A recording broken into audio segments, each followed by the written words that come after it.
Este es un mensaje del pastor Darren Roberts, traducido y predicado para todos aquellos que hablan español, desatando la verdad del Evangelio de Jesucristo a un mundo perdido para la gloria de Dios. Juan, capítulo 18, donde vamos a empezar nuestro tiempo el día de hoy. Y quiero poner tu atención en este versículo, lo voy a leer y luego vamos a establecer el contexto en un momento. Juan 18, verso 11. Pasaremos la totalidad de nuestro tiempo en este versículo el día de hoy. Permíteme leerlo. Jesús entonces le dijo a Pedro, mete la espada dentro de la vaina, la copa que el Padre me ha dado. ¿Acaso no la debe beber? Señor, oro que bendigas tu palabra el día de hoy. Señor, que me ayudes, te ruego, como tu siervo, a desempacar estas verdades críticas. Este único comentario tuyo, Señor, que está lleno del Antiguo Testamento, las imágenes, es vívido. Señor, tú tienes pasajes como estos para nosotros que son importantes para nuestra reflexión y meditación. Traen gran alegría lo que has logrado para nosotros y nos trae gran tristeza debido a la realidad del pecado. Señor, y nosotros sabemos que cuando llegamos a pasajes como este, nos hace mirar cosas y pensar en cosas, incluso puede hacer que nuestra carne se retroceda, se retuerce. Así que te pedimos, Señor, que estemos nuestros corazones singularmente atentos de forma sobria y sin embargo muy asombrados de las verdades. En tu nombre oramos. Amén. El difunto R.C. Sproul, que ahora está con el Señor, dicho en su obra sobre la santidad de Dios, esto, y tiene que ver con lo que vamos a estudiar el día de hoy en Juan 18:11 acerca de la ira de Dios. Él dice, cuando entendemos el carácter de un Dios, cuando captamos un poco de su santidad, entonces comenzamos a comprender el carácter radical de nuestro pecado y la desesperanza. Los pecadores indefensos solo pueden sobrevivir por gracia. Nuestra propia fuerza es inútil. Somos espiritualmente impotentes sin la ayuda de un Dios misericordioso. A veces no nos gusta dar nuestra atención a temas como la ira de Dios, pero hasta que aplicamos nosotros mismos a esta parte de nuestra naturaleza, nunca vamos a apreciar lo que realmente ha pasado en la gracia. La expresión más violenta de la ira de Dios y la justicia se ve en la cruz. Si alguna vez una persona tuvo espacio para quejarse por la justicia, era Jesús. Fue el único hombre inocente que fue castigado por Dios. Si nos tambaleamos ante la ira de Dios de alguna manera, primero tambaleemos ante la cruz. Y luego escuchen esta línea. Un Dios que es todo amor, toda gracia, toda misericordia, y sin embargo, sin soberanía, sin justicia, sin santidad, sin ira, no es el Dios de la Biblia, eso es un ídolo. Y cierro la cita. Amados, estamos llegando a un pasaje que va a atrapar tu corazón. Tiene que hacerlo si eres cristiano. Es desalentador en cierto modo cuando piensas en la ira de Dios y en el cáliz de su ira que Él va a pedirle a su Hijo que beba, pero es humillante si se tiene en cuenta que el Hijo de Dios bebió esto por nosotros. Así que quiero establecer el contexto acá y contextualizar para ayudarnos a entender lo que está pasando. Y luego quiero ver un par de puntos que tienen que ver con la copa. Así que establezcamos el contexto por un momento. Miremos de nuevo en esta sección y luego solo tengo 2 puntos en nuestro bosquejo el día de hoy. Y luego estaremos suficientemente listos para adorar. Estoy seguro de eso. Así que miremos el verso 11 de nuevo. Así que Jesús le dijo a Pedro, mete tu espada en la vaina. Y entonces viene esta pregunta que va a ser el tema de nuestro estudio el día de hoy. Es una pregunta que Jesús le hace a Pedro y le pregunta, Jesús, y le hizo esta pregunta que cambia la vida. La naturaleza de la eternidad y la regeneración depende de un hilo en la forma que respondes y entiendes esta pregunta. La salvación depende de esta pregunta. Pedro, la copa que el Padre me ha dado, ¿no la he de beber? ¿Por qué preguntó esto? ¿En qué momento estamos? Bueno, solo quiero recordarte en el momento que estamos. Estamos en la noche, ya tarde del día jueves de la semana de la crucifixión, tal vez en las primeras horas del día viernes. Nuestro Señor pasó tiempo en la ladera occidental del Monte de los Olivos, en el jardín llamado Getsemaní. Y el Señor parece haber salido del jardín después de orar y sudar gotas de sangre. Después de considerar esta copa, y se acerca a sus discípulos dormidos, los despierta, y eso fue una decepción.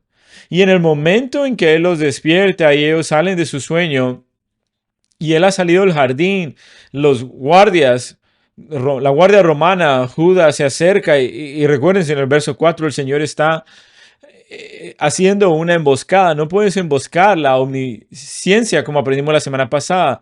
Juan 18, verso 4. Así que Jesús, sabiendo todas estas cosas que venían, salió y les dijo: ¿a quién buscan ustedes? Ahora, mirémonos ahí. Estás en el jardín, en el lado occidental, en la ladera oeste de ese lugar, y está a punto de rendirse voluntariamente. Así que va a los discípulos y les dice: espera un segundo. Tal vez los discípulos dicen: bueno, vamos a pelear. Y algunos dicen: vamos a traer espadas. Así que Pedro, siendo impetuoso e impulsivo, no escuchó. Y recuerden, verso 10, Simón Pedro entonces trajo la espada, la sacó y cortó la oreja derecha del esclavo del sumo sacerdote, el varón llamado Malco. Así que él trata de atravesar la cabeza, pero cortó el oído, y Jesús toma el oído y lo sana. En ese escenario, en esa escena, cuando Jesús estuvo a punto de ser atado con cadenas y llevado como un perro salvaje a la cruz, está mirando a Pedro, pero lo está mirando a él. El ejército está ahí delante de él para llevarlo cautivo, así que los discípulos están ahí. Y Jesús dice algo maravilloso, asombroso, y le dice: Pedro, guarda tu espada. Esencialmente le dice Pedro: no tome la violencia en tus propias manos. Pero su siguiente comentario no lo es un comentario que tiene la ausencia de violencia. De hecho, el siguiente comentario, la pregunta que le hace a Pedro, todavía tiene violencia a la vista, un tipo de violencia diferente. Miremos el texto: pon tu espada a un lado, guarda tu espada, para de ser violento. Incluso podemos decir: porque mi padre está a punto de desenvainar su espada sobre mí. La violencia todavía va a pasar, Pedro. Va a ser un acto violento, el acto más violento en la historia de la humanidad que está a punto de suceder. Pero no va a pasar por tu pequeño espada, tu pequeño espada ahí, sino que es una mezcla del cáliz de la ira en un acto de violencia contra el Hijo, donde va a entregar todo bebiendo esta copa. Juan 18:10 dice: nadie puede tomar mi vida, yo la pongo de mi propia voluntad. Jesús le dice a Pedro: estoy listo de forma voluntaria a tomar el cáliz de la ira. Y eso es lo que quiero que hablemos en el día de hoy. ¿Qué es esta copa? ¿Qué tiene nuestro Señor en mente? ¿Y por qué esto es importante para nosotros y para los tiempos venideros?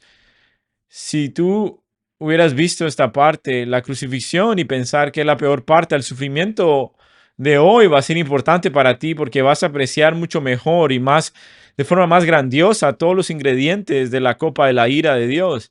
Si estás aquí, jóvenes, niños, y conocen la historia de la muerte de Jesucristo, que murió en la cruz, murió por el pecado, quiero que entiendas que la crucifixión fue parte de la copa de la ira.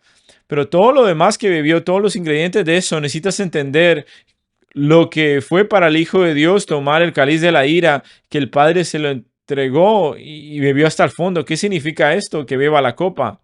Amado, si alguien se acerca a ti y le dijera: ¿qué es lo que había en la copa?, le vas a decir: los ingredientes. ¿Sabe lo que significa para Cristo beber la copa?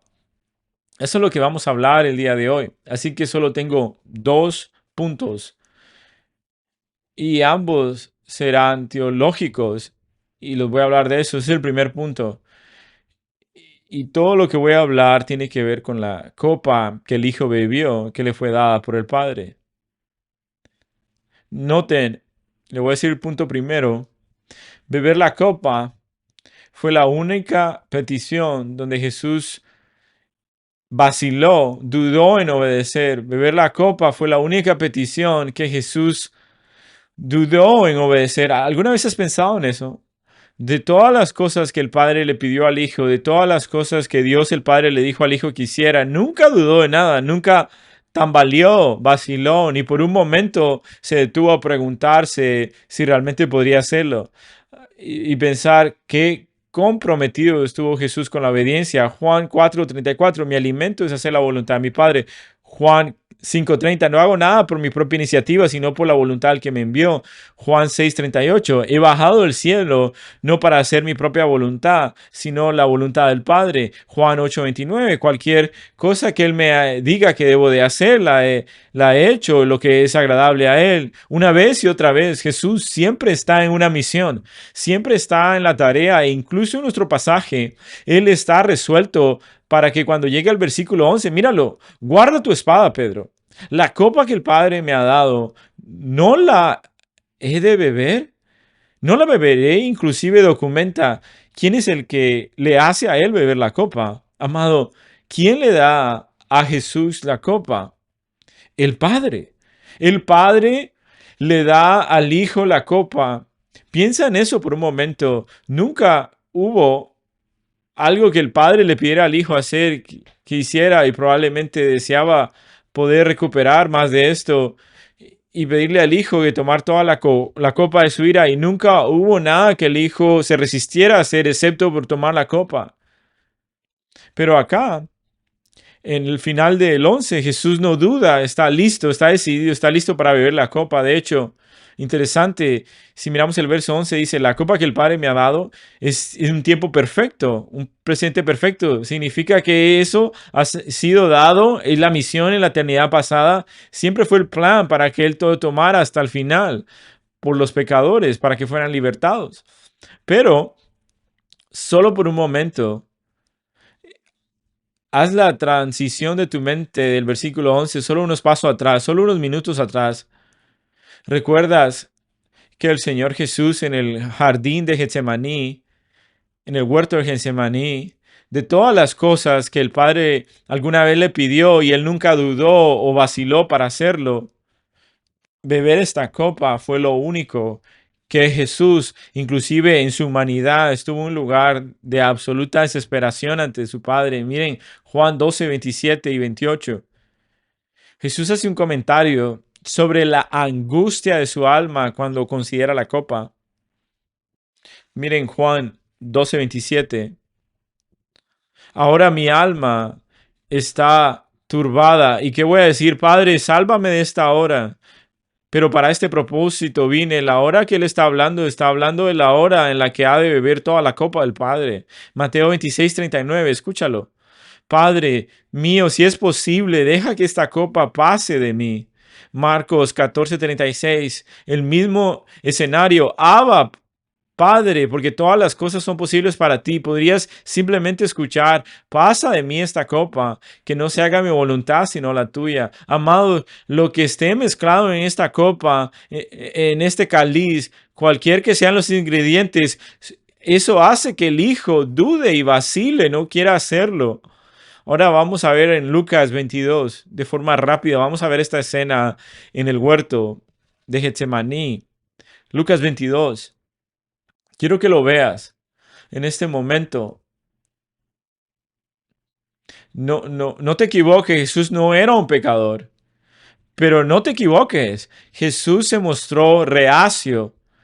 No pecó, de ninguna manera, de ninguna forma iba en contra de la voluntad del Padre, pero en su humanidad, en su consideración de la copa, era increíblemente genuino, yendo al Padre, porque cuando estaba pensando en ello, sabía lo que significaba la copa, la agonía, el horror, la vergüenza, la desesperación, el dolor, el ridículo, el abandono, todo lo que iba a ser de los ingredientes de la copa, Jesús los conocía perfectamente. Y amados, en el jardín, justo antes de decirle a Pedro, voy a ir a caminar a la cruz y tomar esa copa, lo estaba considerando y estaba sumido en profunda oración ante su Padre. Miren en Lucas 22:42 al 44. Padre, noten el tema de la copa. Si tú quieres, quita la copa de mí. ¿Qué debe haber estado en la copa para que el Hijo de Dios fuera delante de su Padre, sabiendo que todavía lo iba a hacer, pero en su humanidad le dice, Padre, si hay otra manera, ¿podría yo simplemente no tomar el cáliz de la ira? ¿Hay alguna otra manera? Y la respuesta es no, solo había un camino para nuestra salvación y él tenía que ver la copa totalmente. Alguien la debe tomar. Si él no la toma, nosotros la debemos tomar, pero hasta la última gota fue bebida por Jesús. Así que noten lo que dice. Padre, si tú deseas, aparte de mí esta copa, si tú quieres, pero no se haga mi voluntad, sino la tuya. Ahora el ministerio especial de un ángel, entonces un ángel apareció del cielo fortaleciendo y él estando en agonía, orando fervientemente. Y luego dice, y su sudor se convirtió en gotas de sangre cayendo sobre el suelo. ¿Por qué sudaba gotas de sangre? ¿Por qué goteaba sangre por los poros de su piel? Porque estaba considerando la copa. Y esto es en una condición médica real y rara, donde un intenso estrés hace que los vasos sanguíneos alrededor de las glándulas sudoríparas se rompan, la sangre y el sudor comience a mezclarse con el sudor del cuerpo. Se llama hematidrosis. Los vasos sanguíneos comienzan a reventarse y se provoca por una agonía extrema, un miedo, un trauma. El sudor comienza a salir por los poros y contiene sangre en la cara, en la frente, en todo el cuerpo.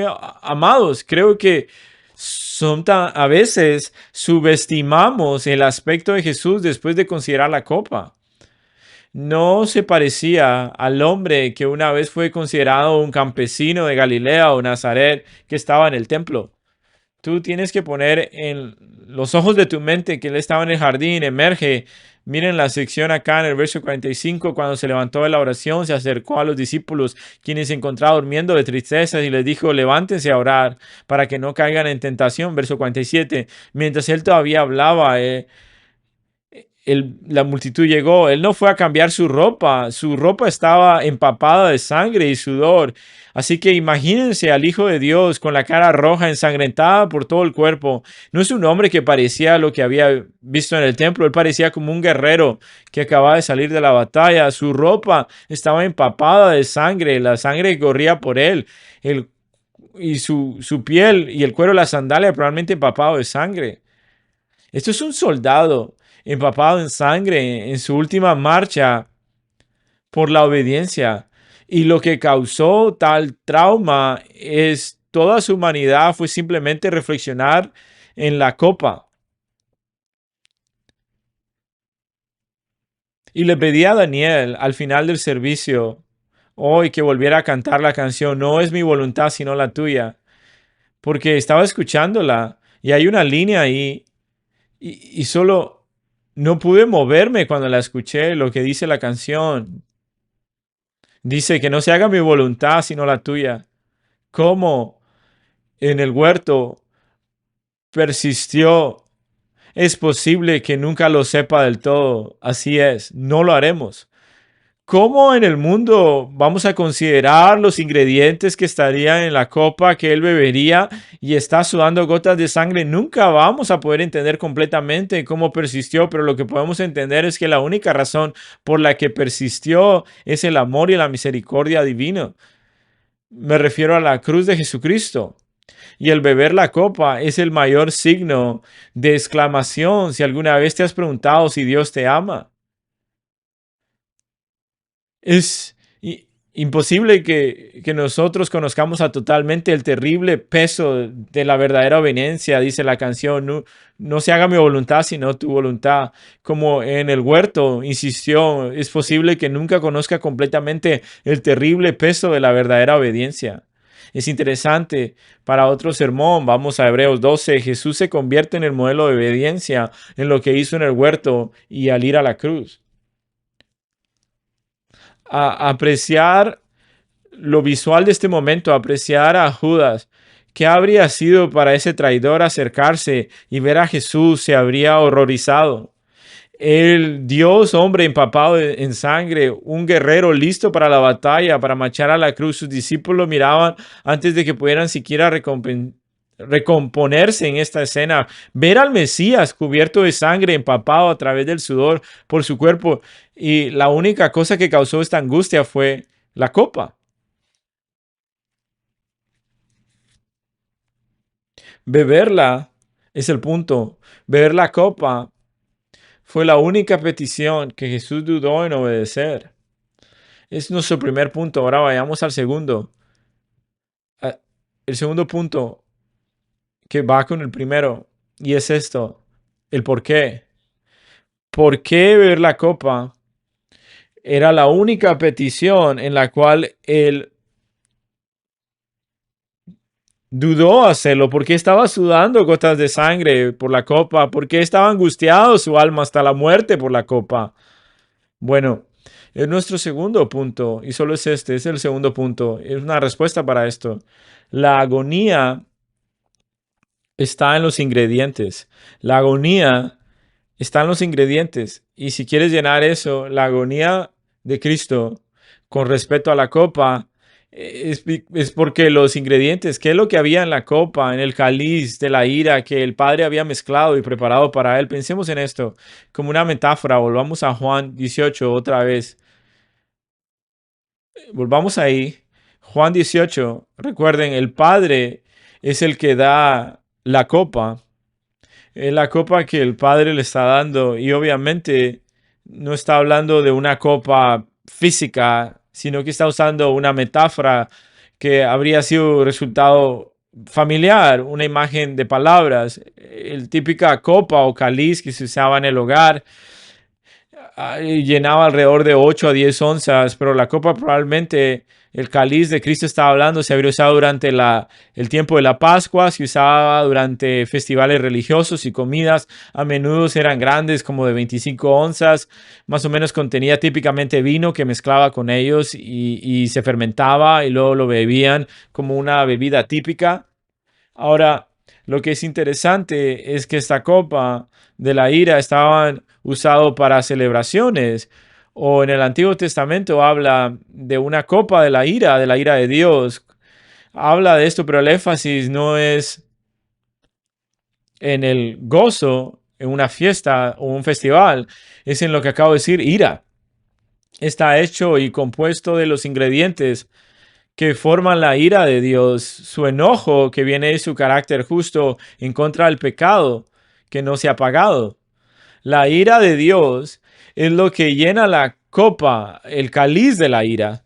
Es la ira de Dios contra el pecado. Es el carácter santo y justo de Dios que no puede dejar el pecado sin castigo. Por lo que Jesús toma la metáfora y dice, hay una forma de hacer esta bebida, hay ingredientes de esta bebida y la sustancia principal misma es la ira de mi Padre contra el pecado. Ahora, típicamente, cuando se habla de la ira de Dios de esta manera, se habla de ella de una manera interesante. Se habla de la ira de Dios es bebida o derramada hasta el final, hasta las heces, particularmente cuando se habla de beberla, por lo tanto, se bebe hasta las heces. Esa es la idea de la parte inferior donde se mezcla el vino y esta porción sin diluir, que es amarga y no sabe bien y tiene un sabor áspero en la copa. La idea del Antiguo Testamento que se le va a mostrar en un momento, voy a decir, es que el beberlo hasta la parte más amarga, la parte inferior. Vamos a verlo en el Salmo 75, verso 8. Estos son pasajes que habrían estado en la mente de Jesús. Salmo 75, verso 8. Jesús está hablando de beber la copa de la ira y la idea de beberla hasta las heces, hasta el final, hasta el fondo, hasta a los zumos que habían ahí. Miremos el verso 8 del capítulo 75 del libro de Salmos. Noten acá, porque la copa está en la mano del Señor. Tenemos la imagen de la copa y el vino espumea, está bien mezclado. Él lo derrama hacia afuera. Ciertamente los impíos de la tierra deben drenarla y beberla hasta la heces, hasta la eca. Si Cristo no las bebe hasta las heces, entonces la persona malvada lo beberá él mismo. Alguien beberá la ira. La copa la tiene que beber alguien. ¿La bebe Cristo o la bebes tú? Hasta la última gota debe ser bebida. Y la sustancia es la ira de Dios contra el pecado. Déjenme mostrarles otro pasaje. Isaías 51. Estamos ahí leyendo las escrituras. Isaías 51, verso 17. Vamos allá por un momento, regresemos y miraremos los ingredientes que están de la ira. Isaías 51, 17 dice, esto es aterrador, despiértate a ti mismo, despiértate a ti mismo, levántate, oh Jerusalén. Vosotros que habéis bebido de la mano del Señor, mirar la copa, el cáliz de su ira. Los que habéis bebido hasta lo sumo, hasta las heces, el toro, la copa tambaleante, despierta a aquellos de ustedes que están experimentando el peso y las consecuencias de la ira y la hostilidad de Dios contra el pecado. Y luego miren Isaías 51, 22, que prefiguración de lo que estamos hablando. Así dice el Señor, verso 22 de Isaías 51, el Señor tu Dios, que lucha por su pueblo, he aquí, quitado de tu mano el cáliz que se tambalea, el cáliz de mi ira, nunca volverás a beber. ¿Miran eso? Alguien debe beberlo. El Señor va a tomar la copa de su ira y se la va a dar al Hijo, y el Hijo se la va a beber, o el pecador beberá eternamente la ira de Dios en juicio. Pues empezamos a apreciar entonces por qué Jesús estaba sudando sangre en el huerto de Getsemaní.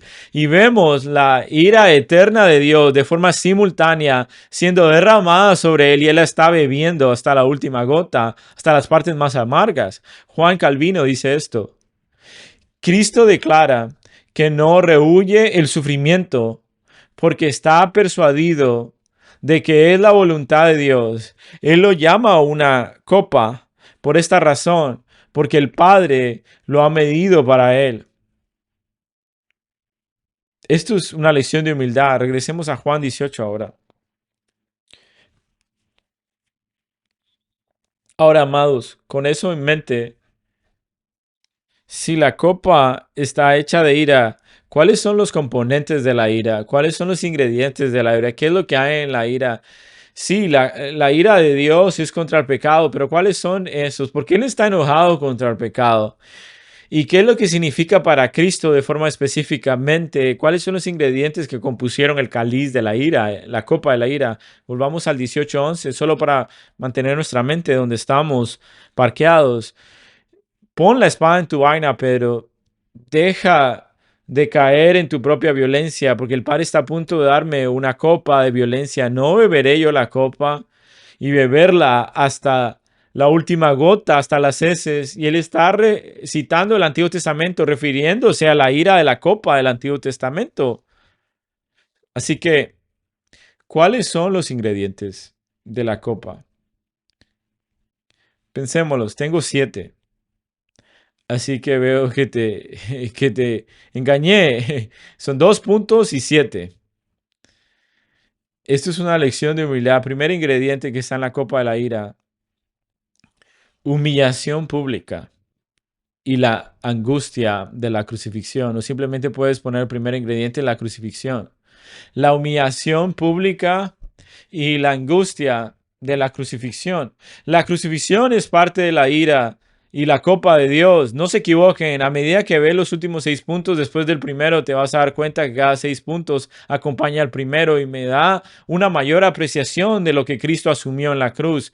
Así que el primer ingrediente, que fue horrible crucifixión, lo que pasó en la cruz. Así que pensemos eso, fue una humillación pública. Y había angustia en la crucifixión. ¿Por qué? Bueno, sabes esto, muchos de ustedes, solo para repasarlo, necesitan recordar, Dios requiere un sacrificio perfecto para hacer un sustituto del pecado. Regresamos a Levíticos, en el Antiguo Testamento. Tiene que haber una ofrenda de sangre sustitutiva, un sacrificio por pecado, pero el sustituto tiene que ser un sustituto perfecto. Tiene que ser una ofrenda de un cordero sin mancha, sin tacha alguna. Cristo es el sustituto perfecto, pero la ofrenda, el sustituto, el cordero, Cristo, el cordero de Dios, tiene que morir. Así que parte de la ira de Dios es que tiene que suceder una muerte del Hijo de Dios. Pero si lo piensas, probablemente hay muchas maneras de que Dios, tengo que matar al Hijo de Dios, tengo que matar al Hijo para que los pecadores pudieran ser perdonados y debo poner mi ira sobre él y hacer que muera en la cruz. Cuando decimos eso, ¿no podría haber una manera menos dolorosa? ¿Podría, si Jesús debía morir, había algo que fuera menos horrible? La crucifixión es la manera más horrible de morir para una persona, pero eso es parte de la ira que tú y yo merecemos por el pecado. Piénsenlo, amados. Jesús no simplemente murió simbólicamente, murió físicamente y murió en una crucifixión y fue público, vergonzoso y humillante. ¿Por qué Cristo tuvo que hacer pública su muerte? ¿Por qué tenía que ser tan horrible? ¿Por qué tenía que tener tanta agonía y vergüenza? ¿Por qué tuvo que ser humillado tanto públicamente? Porque eso nos da una imagen de lo horrible que es el pecado y cuán Dios lo odia. La cruz es una imagen horrenda de lo horrible que es el pecado y la ira de Dios y el odio por el pecado. Cuando miramos a Cristo en la cruz nos hace retroceder en nuestras mentes porque nos damos cuenta de que fue mi pecado el que lo puso ahí porque tuvo que hacer eso por mí y la respuesta es la causa. Tus pecados son horribles. ¿Y por qué la humillación pública? No podía haber sido privada, no podía haber estado en una esquina escondido. No, miremos en Romanos 3, 25, 26. Dios mostró públicamente, escuchen lo que dice, como una propiciación. Es la palabra que significa que la ira de Dios es derramada. Halasmos. Más Dios tomando su ira, envolviéndolo en esta metáfora, poniéndolo en una copa y dándosela al Hijo en la cruz, que es el Hijo, beberla en público de forma prolífica.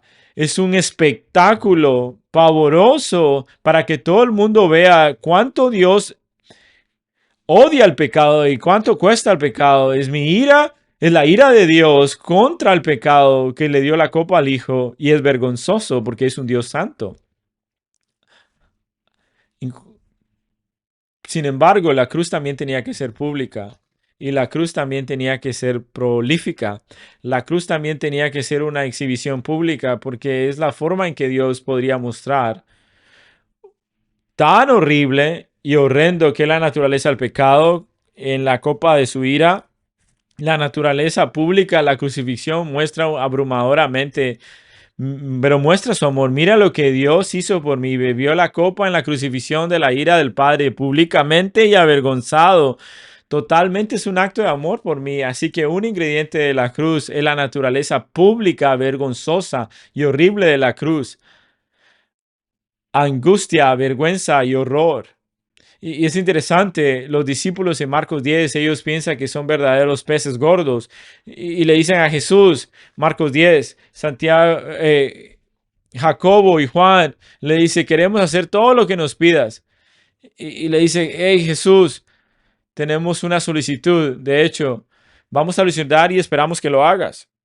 Esto te hace paciente con tus hijos al pensar de su ignorancia. Y le dice Marcos 10, maestro, queremos que haga lo que te pedimos. Jesús le dice amablemente y probablemente con un poco de sarcasmo, ¿qué es lo que quieres que hagan por ti? Permítenos que nos sentemos a tu derecha, a tu izquierda, en gloria. Y Jesús le dice, ¿eres capaz de beber la copa? Ustedes, discípulos ingenuos, yo tengo que ver la copa. Mi copa tiene gloria porque voy a beber la ira del Padre. ¿Eres capaz de beber la copa? Y él le dicen después de eso, vas a beber tu propia copa, pero no va a ser nada como la mía. Pero el primer ingrediente de la copa es la crucifixión, la vergüenza. El segundo ingrediente, Jesús tuvo que asumir la culpa y la vergüenza que no era suyo. Así que piénselo por un momento. Jesús nunca sintió una punzada de culpa, nunca sintió en su propia responsabilidad, en su propio pecado, cualquier vergüenza o culpa en sus decisiones, porque es perfecto, justo, inmaculado. Nunca, ni por un momento, tuvo que asumir su propia responsabilidad por el pecado, porque nunca pecó. Ahora, piensa por un momento en tu culpa y vergüenza. Piensa en cuando has pecado en tu vida y te has sentido realmente culpable. Piensa en momentos en que te sentiste realmente avergonzado. Piensa en las cosas que has hecho, que sabes que el Señor lo vio y eso es horrendo, es horrible. Piensa en la vida antes de Cristo. Algunas de las cosas que has hecho, piensa, son vergonzosas.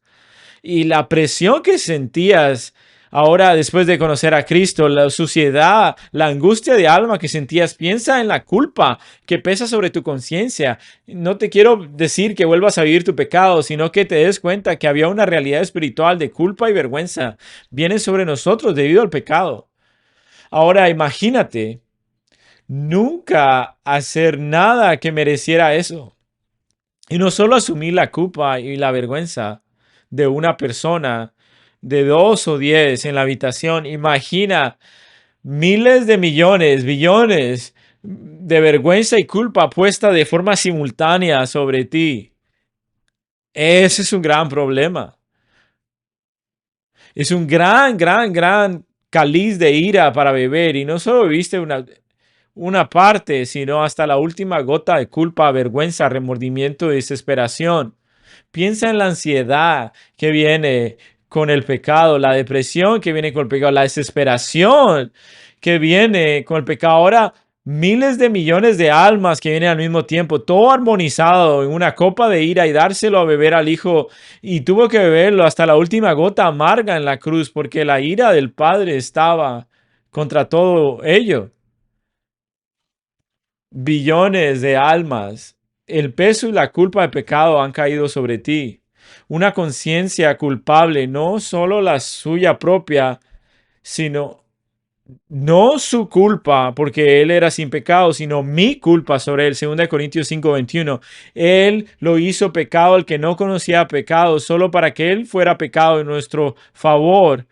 Ahí es donde podemos llegar a la justicia de Dios, amados, y entender y apreciar la cruz que tomó la vergüenza, la desesperación personal y todas las consecuencias de pecado fueron puestas sobre él. Y cada otra persona alguna vez creyó, y las miles de millones de almas que estarían simultáneamente en el cielo fueron puestas simultáneamente en un solo momento en el tiempo, la ira de Dios. Y era el sufrimiento que él experimentó en el Getsemaní. La crucifixión, la culpa, la vergüenza no es el tercer ingrediente, los horrores del infierno y la ira eterna. La ira de Dios es eterna, no es temporal, no se detiene. La ira de Dios es eterna. Un par de pasajes para que piensen. Romanos 1:18, porque la ira de Dios se revela desde el cielo contra toda impiedad e injusticia de los hombres que sopresan, ocultan, oprimen la verdad. Nahum 1:2, el Señor es celoso y Dios vengador, el Señor toma venganza y está lleno de ira. Es una ira eterna, porque es parte de su carácter. Él es eterno, su ira es eterna. Salmo 7:11. Dios es un juez justo y un Dios que siente ira todos los días. Es un pensamiento interesante. Dios es un Dios que siente ira todos los días, amados.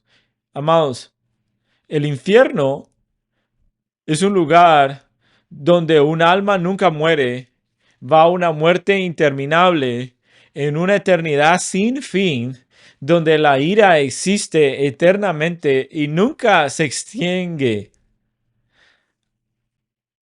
Debemos agradecer esto. Cuando Jesús tomó tu ira que te merecías en la cruz y la bebió en la copa, Él bebió no solo la ira de Dios tiene contra tu pecado el día de hoy, no solo la ira que tenía contra el pecado del pasado, no solo la ira y la ira que habría sido contra tus pecados del futuro, pero Él cargó sobre sí mismo una ira eterna e interminable que habría estado sobre ti para siempre. Y cuando bebe la copa, carga una ira eterna sobre sí mismo, porque cada pecador que alguna vez creerá por toda la eternidad, la ira eterna ha sido sobre ellos. Eso es en la copa. ¿Cuánta ira merecía un pecador? Es una ira eterna, eternidad. ¿Qué tal billones y miles de pecadores? Una eternidad. Y mezclado en esa copa, cada uno de el justo y recto pago por toda la eternidad, y el Hijo lo arrasa hasta las heces, hasta el final lo bebió. La crucifixión fue horrible, pero eso hace que mis rodillas tambaleen. Culpa, vergüenza, desesperación, remordimiento, sin fin, siempre ardiendo, siempre siendo consumado, nunca morir, un alma eterna para siempre. Cuando piensas en Jesús muriendo en la cruz y Él dice, Padre, ¿por qué me has abandonado? Y cuando Él está pensando en la copa, está pensando en la ira eterna del Padre que viene sobre Él y lo va a absorber todo y beberlo y pagar en eternidad ese juicio, un momento para toda la eternidad en el cielo. Así que toda esta idea que destilamos el evangelio, lo diluimos en la crucifixión, pasamos por alto que la copa es una ira eterna, donde Él pagó eternamente el infierno.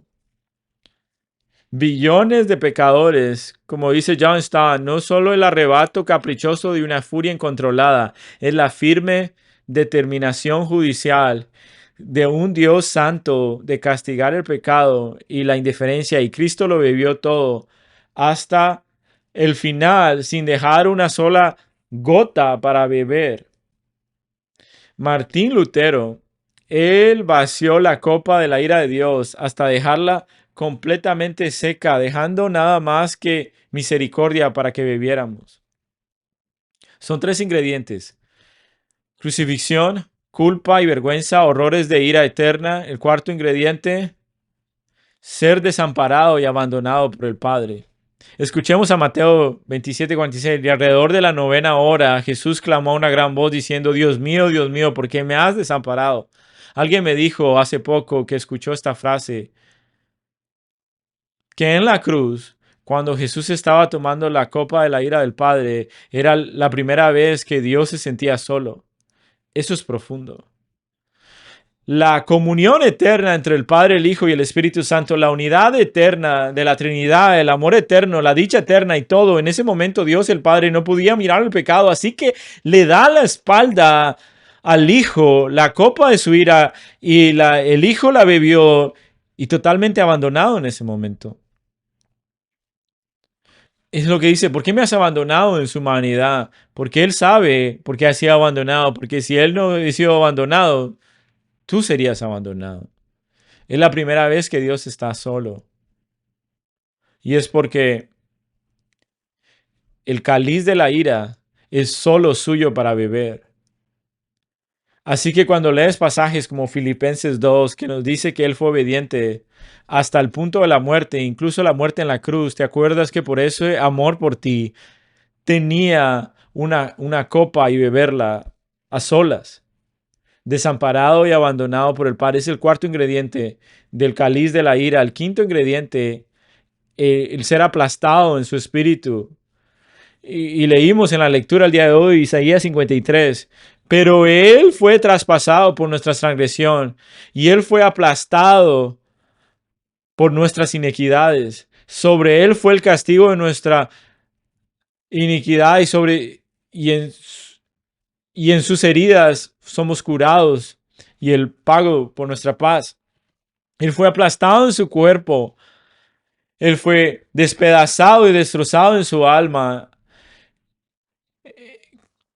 Cada pecador y cada sentimiento de pecado fue puesto sobre él, porque la caída de Adán, que vivimos en pecado, la vergüenza, desesperación, que lo aplasta a uno. Cristo tenía eso en el cáliz de la ira y lo vivió sobre sí mismo y lo aplastó en la cruz.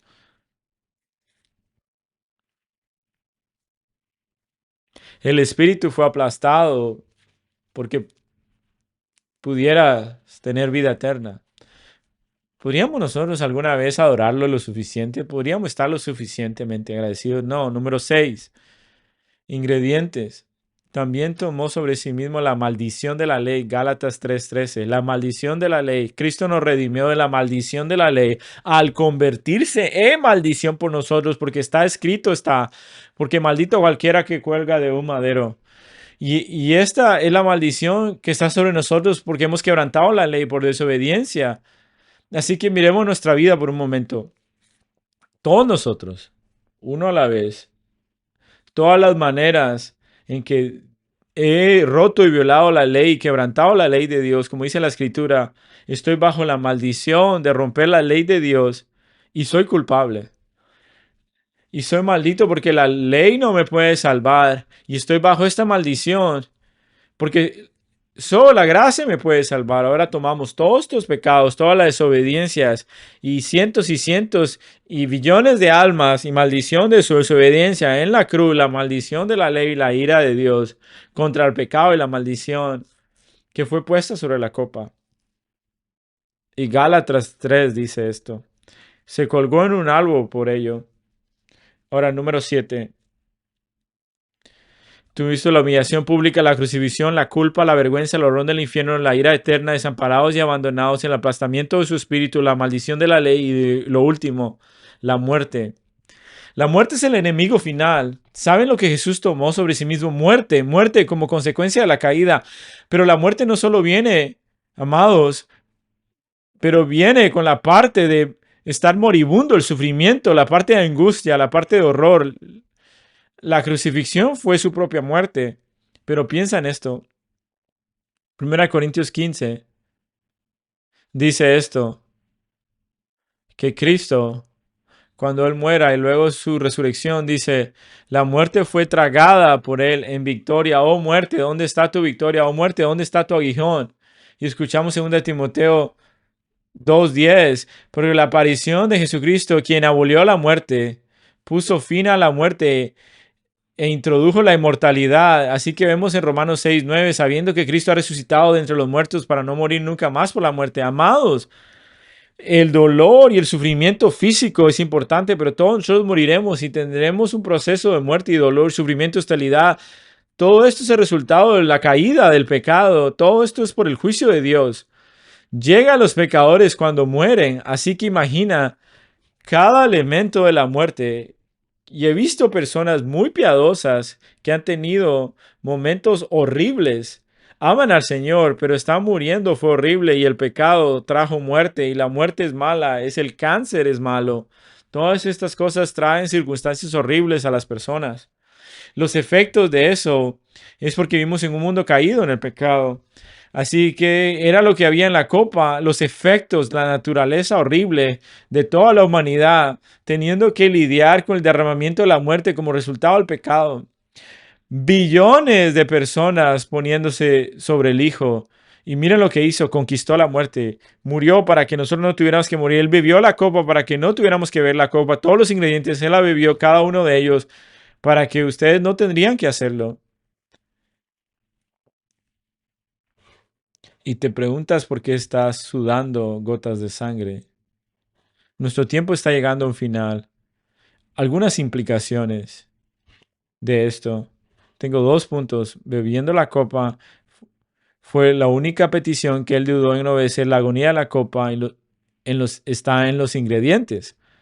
¿No ves? Cuando miramos a la cruz de Jesús, una implicación es que definitivamente deberíamos estar impresionados por la naturaleza pública de la crucifixión, pero el hecho de que la ira de Dios fue derramada sobre él y él la vivió a totalidad, no tendríamos que hacerlo nosotros. Es otro nivel de angustia y dolor eterno que asumió por mí y por ti. Y si alguien viene en un nivel bajo de apreciación por el Evangelio, sí, solo murió por mí, y es un gran sacrificio en la cruz. ¿Sabes lo que había en la copa? Porque si tú supieras que Él hizo todo eso por ti, vivirías de una manera diferente a la luz. ¿Cómo podrías pasar por alto vivir para ti mismo cuando Él murió por ti? Una implicación es gratitud, adoración, agradecimiento y devoción. Jesús realmente lo pagaste todo. Realmente lo bebiste. No tengo que beber ni una sola onza de la ira porque tú la bebiste toda y ahora ¿Qué es lo que dice? Cuando lleguemos a la gloria, vamos a cenar con Él alrededor de la mesa, el banquete, y vamos a beberla, pero de gracia. ¿Qué pueblo tan agradecido debemos ser los cristianos? Personas magníficamente esperanzadas y agradecidas por el amor de Dios. Segunda implicación, si eres creyente, solo quiero que sepas algo. No queda ira en la copa. Juan 19:30 está terminado. Ha sido consumido es. Cada copa, cada uno de tus pecados, presente, futuro y pasado. Romanos 8:1. No hay condenación para los que están en Cristo Jesús. Él bebió la copa y puedes ir y dices, wow, tú nunca vas a beber ni una sola gota de la copa porque la bebió totalmente. Pero si no estás en Cristo, la copa todavía está llena y es para ti tomarla, pero hay un ingrediente en la copa. Romanos 6:17 dice, cuando Dios y Cristo vengan en su juicio en el día futuro, ahora va a haber la ira del Cordero. Ahora vas a enfrentar una presentación especial y única de un rechazo de la misericordia del Cordero y vas a tomar su ira. Si no estás en Cristo, esa copa la puedes negar y actuar como que no existiera, puedes actuar como si no creyeras en la Biblia y nada de esto es verdad. Escucha, pero está a punto de venir. Está espumosa, es real. La Biblia dice que es real, no hay explicación, la, pero la Escritura lo dice. Hay dos opciones, o miras a Cristo y bebes la copa y Él bebe la copa por ti y crees, yo creo que tomaste toda la ira del Padre en mi lugar y creo que tú moriste y la tomaste y te levantaste entre los muertos y estoy tan agradecido porque la única manera de que un pecador sea perdonado, pero si Él no la bebe, ustedes jóvenes, escúchenes. Padres, la salvación de tus padres no te salva, tu mamá y tu papá no están delante del Señor, tú tendrás tu propia copa que beber. O puedes ver a Cristo y decir, bébelo por mí. Si tengo que beberlo, será una eternidad. Bajo tu ira, siempre bebiéndolo una y otra vez y nunca termina. Es una ira que nunca termina. Salmo 75, verso 8 de nuevo. La mano del Señor, hay una copa y el vino está tinto, está totalmente mezclado y lo vas a tomar hasta el final. Alguien lo va a beber. Cada pecado debe ser pagado. Tú vas a pagar por tu pecado en el infierno, Cristo lo ha pagado en la cruz, pero alguien tiene que pagar hasta cada gota. Así que te digo, mi implicación sería para ti, considera esto, considera qué misericordia. Cuando Cristo dice en Juan 18:11, míralo de nuevo, el Padre me ha dado, no la he de beber. Si tú eres un incrédulo, por favor, bébela por mí, Cristo. Última implicación. Y aplicación, la cena del Señor, comunión, la copa, es interesante. Nunca vuelvas a tomar la cena del Señor sin tener en cuenta estas palabras. Y cuando hubo tomado la copa y dio gracias, se lo dio diciéndolo que beberían de esto, beban esto, porque esta es mi sangre del nuevo pacto derramada por vosotros. Bebió la copa la ira y dio el perdón de pecados para que ustedes nunca deben beber la copa. Así que cada vez que bebe la copa de comunión, recuerda esto. Esto es lo más cerca que estaré de beber la ira, porque Cristo lo bebió todo por mí. Hasta la última gota y ahora todo lo que hago es recordar su sangre, que fue el pago de mi pecado. Así que no debo tomar ni una sola gota de la ira. Este es el mayor regalo que Jesús tomó la copa y es por eso que estaba sudando gotas de sangre y es lo que hizo por mí y por ti. Debemos ser un pueblo muy agradecido. Oremos. Señor, gracias por beber la copa. Perdónanos por subestimar su importancia. Perdónanos por preocuparnos por cosas tontas. Perdónanos por no estar atentos de cuánto se mezclaron en eso los ingredientes de la muerte, la vergüenza, la culpa y el remordimiento, el espanto y el error y el juicio durante la eternidad, de la ira del Padre, la angustia, el sufrimiento y la humillación pública. Vamos a cantar la canción que nunca podríamos conocer del todo, pero de una manera pequeña. Solo queremos decir gracias. Y la aplicación es gracias, que tú agonizaste en el huerto de Getsemaní. Tú eres el modelo, Señor, no de nuestro mundo, sino de obediencia en beber la copa, que seamos un pueblo obediente, no importa cuán difícil, porque nunca vamos a enfrentar un momento de obediencia más difícil que el tuyo cuando voluntariamente fuiste y bebiste la copa. En tu nombre oramos. Amén. Para más información sobre esta enseñanza y otros recursos, puede dirigirse a nuestro sitio web cbckaty.org.